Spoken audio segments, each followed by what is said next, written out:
Kai atsidurame svetimoje aplinkoje, mūsų žvilgsnis tarsi užaštrėja. Imame pastebėti visas detalės, pastebėti, kas mums priimtina, kas mus stebina, kas mums atrodo keista. Visą tai išgyveno ir po Antrojo pasaulinio karo Lietuvą palikę išeiviai, tarp jų ir Algimantas Kezys, vienuolis, kunigas, o vėliau ir fotografas. Fotoaparatą jis paėmė į rankas tuomet, kai tėvai jį padovanojo studijų baigimo proga. Ir nuo to laiko fotografija tapo jo gyvenimo būdu. Menininkas daug keliavo po Jungtines Amerikos valstijas, fotografavo gamtą, mažus miestelius, bet viena iš jo pagrindinių kūrybos motyvų netruko tapti būtent urbanistinė miesto tema.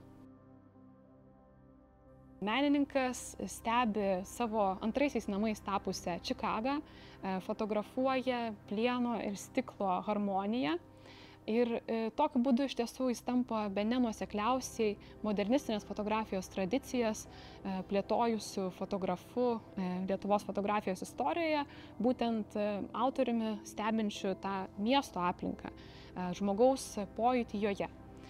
Viena vertus matome, kad menininko žvilgsnis į šią aplinką yra susižavėjęs, jis ieško atsikartojančių formų, tam tikrų klasikinio grožių, net idealų būtų galima sakyti, simetrijos, žvelgia netikėtais rakursais į architektūrą. Vis dėlto jaučiame žmogaus mažumą tokios didingos architektūros fone, ir tam tikrą jo vienišumą. Kezys iš tiesų vis dar dirbdamas aktyviai ir tarnaudamas kunigu sulaukė įvairių atsiliepimų iš savo bendruomenės, vieni jį palaikė, kiti ne, tačiau netruko gauti pripažinimą iš tiesų kaip fotografas ne tik tai iš Lietuvos išeivių, bet ir pačių amerikiečių.